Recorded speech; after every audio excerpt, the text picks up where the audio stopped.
for this for a lot of the activations that we do around venue dry hires and venue buyouts. And it's a really interesting one. And we did one here last February. And we brought in our own bar team and our own late night catering, which worked for the event that we were delivering. But again, back in my event management days, it was a really tricky one, actually, when you started adding in corkage and price per bottle and all of those things. And I know the industry sort of evolved somewhat over the last 8 years of that. But what do you guys find sort of the pros and cons to venue buyouts, kitchen buyouts, dry hires, versus the actual quality that gets delivered to the client at the end when you suddenly bring in a new kitchen team that haven't used that space before? You want to move away from the preferred suppliers list of the AV and production.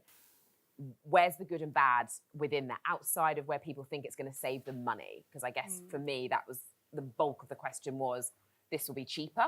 And where is the parameters of cheap versus experience? So in terms of the corporate clients that I work with, I would say it's probably about 30% requests for dry hire venues and 70% just for kind of everything and all in-house as well. So there's definitely the ones that want the dry hire, it's more the creative bunch that they really want to kind of bring in preferred suppliers. They will work with the venue suppliers as well, but really their own that they've worked with previously at events. So it really works if a venue can be open. If they have their preferred suppliers list, it can be a bit restrictive. If they don't, then open that up to the client sometimes as well, because if they are looking for a dry hire, they've often done an event similarly and they'd want to have their own kind of, suppliers and things coming as well. So the challenges around it, I think costings are difficult and tricky, because if you've got one minimum spend from a venue and it's kind of broken down into catering, and the venue hire is obviously all included.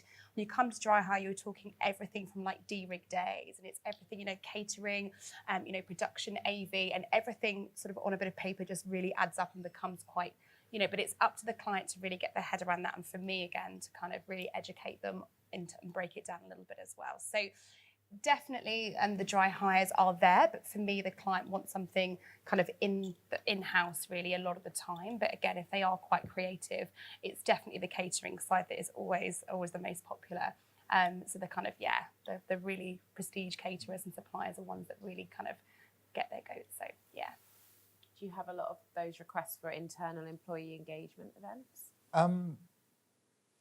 It's always frustrating when you are tied to catering or fixed lists of suppliers with inside a venue, because at the end of the day, sometimes you are having to create a brand new relationship with somebody you don't know, you don't understand how they work, and so on and so forth. However, there's also the flip side of if you're working with somebody in, say, the Natural History Museum, there are so many areas that you need to be aware of because it's a difficult venue to work with. Therefore, you're better off using a preferred supplier who knows the venue in order to deliver the event. You might not know the supplier, but they know the venue, which will ultimately make your life easier.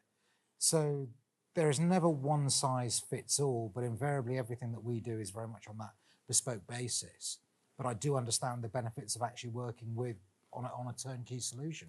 Make it easy, pass it on, walk away. Definitely. How many people come with upfront views on what they want, specifically spirit categories or what they want to drink? So obviously I'm coming from the other side of the fence, so to speak, and obviously if you go to a certain bar now, people might brand call and they might brand call a certain gin that they would like with their tonic. Do a lot of people, if they're coming into an event, say, I would like this X, Y, and Z stocked? And do you have issues then when the venue stocking policy sits outside of that? I would say 90% of booking clients will happily take your house spirits offering from the venues that we look after. We're always more than happy to get it in on a bespoke basis. That doesn't bother us at all, even if we don't stock it usually. But I'd say the majority of the time, it is definitely sort of your in-house pouring like deals that you've got for your house spirits.